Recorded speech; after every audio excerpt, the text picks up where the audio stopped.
Hey guys, thank you so much once again for attending this event. I know it means a lot to all of us and we want to give you as much value as possible. So I'm just going to roll through the last month, the October numbers here. I know there's a lot of things going on around market updates right now, but I just wanted to give you one more perspective, one more opinion. Never hurts to get another opinion. So let's get straight into it. So once again, hey, my name's Taylor Rose. I'm with Uptown Properties here. I handle leasing for them quite a bit. I think there's maybe like 390 properties that I oversee with the help of a great team.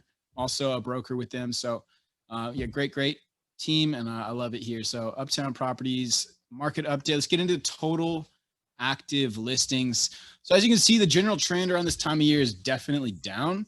And this is no exception this year, except it's just down less. So if you look year over year at the 2019 numbers, which is highlighted there in the green numbers, you can see there was a much steeper drop versus here in 2020, the red line, it's more like kind of plateauing. So even though it's on a downward trajectory, there's still less active listings, as you can see, generally speaking, than we would normally see. I mean, this has been the whole story the entire year long. So right now, I mean, we're going to get into it, but we only have 4,731 active listings for October.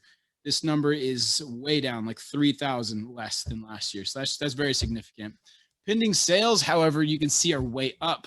So there was definitely a lot of pent up demand in the market. And just because there's less properties on the market doesn't mean that there aren't the same number of people looking, because there are. Obviously, for all the mortgage folks out there, all the lenders, they know that the interest rates are very low right now. It's allowing people to start shopping for homes, maybe folks who have been thinking about it for a while. So there's pent up demand, and mix that with low inventory. We're going to have pending sales. We're going to have bidding wars and things of that nature.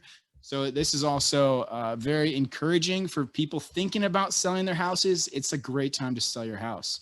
So going on to closed sales, the red bars that you see in July, August, September, October, those are the 2020 numbers. You can see they're head and shoulders larger than any number in the past 5 years now. So this is significant. The closed sales are up, way up in October from what we saw in 2019, 2018, all the way back to 2016, just way up, head and shoulders. And that trend, in my opinion, is going to continue. I don't see anything telling me that trend will not continue going into November and even December. So closed sales are up, interest rates are down. There's not a lot of active listings on the market right now. All of it culminates into a great time to sell your house. And with interest rates low, it's a good time to start looking for properties as well. So as we get into like the average and median sale price, obviously we see a rather linear line. It's good. I mean, it's a good time to own property. You're gaining equity. Appreciation's been very good. So with low inventory, we're seeing good prices. We're seeing bidding wars, and those average and median sale prices are certainly up. So nothing new there. Everybody kind of knows that it's a good time to sell your house. There's good prices. If it's priced right, that's a key term. If it's priced right, it's selling. The average and median sale prices are definitely trending upwards. The average total market time is also trending down. So you can see around this time, we kind of seen some diverging numbers year over year from October 2020 to October 2019. We're kind of seeing a parting of ways.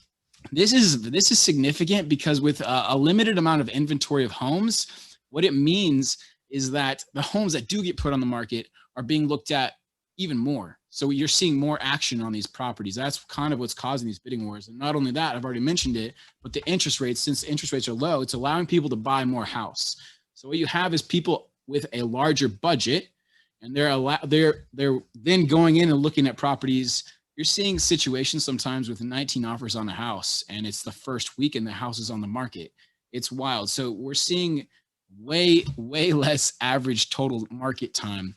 And it's really exciting if you're thinking about selling your house. It's down to 38 days right now. Typically that number is, back up there in the 52 range or something like that. So very exciting time to sell your house.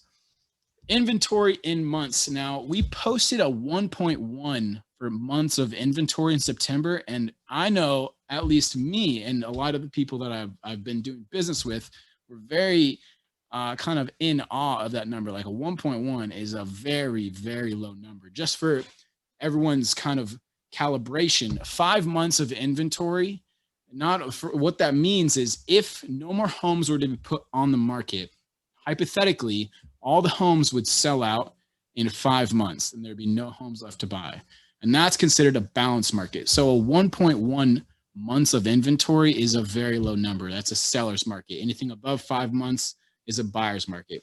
So at 1.1 in September, that was a very low number. And then we posted another 1.1 in October.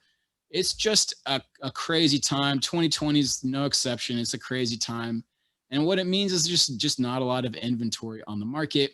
We're seeing bidding wars. We're seeing lots of action on properties that get priced right. So it's wild. Now, if we look at the just general statistics in the Portland Metro and we look at some of the highlights, I mean, I've already talked about it a little bit, but year over year from 2019 to 2018, there is 500 more new listings this month than there were last month. Same, everything the same. But also there was dang near 700 more pending sales. So the properties that are getting put on the market are getting snatched up. If they're priced right, they're getting snatched up. So year over year, I believe, sorry, I got to get this bar out of the way. It was up 14.7% new listings year over year in October. That's a crazy number. But the pending sales were up 24.2% year over year. That's phenomenal. Month over month, even from the previous month here in 2020, the new listings are up 7.7%. So we see sellers taking advantage of this, and they're like, oh, wow. I mean, we were thinking about maybe putting our home on the market in the spring, but they're looking at the numbers that are being posted and they're pulling the trigger sooner. So in November now, I mean, we're still seeing crazy numbers and we're still seeing low inventory. Total market time, once again, 38 days. These are very low numbers that we're seeing. If we look at the multifamily statistics, we're going to see a little more of the same. And I mean, there's a couple things that should be pointed out here. So 65 total sold units, that's significant. But one thing in particular is you see 2 owner carried contracts. That's exciting. I mean, we're seeing sellers get more creative with their financing, because if you looked at the days on market, this particular owner carried contract was on the market for 177 days. Maybe they opened up their financing option and were able to get a property sold. I mean, there is a lot of pent up demand, and we're seeing sellers get more creative with their financing. The average sold price for this multifamily was $608,000, median $550,000.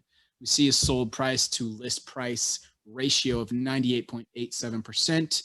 So for the most part, sellers are getting, I mean, close to what they're originally asking for. But I mean, exciting thing. I mean, what really excites me is the owner carried contracts. So, I mean, thank you so much for just letting me walk through that real quick. Once again, my name's Taylor. If you have any questions, feel free to call me. Seriously, call me, text me. It is all good. 971-998-9185, or shoot me an email, taylor@uptownpm.com.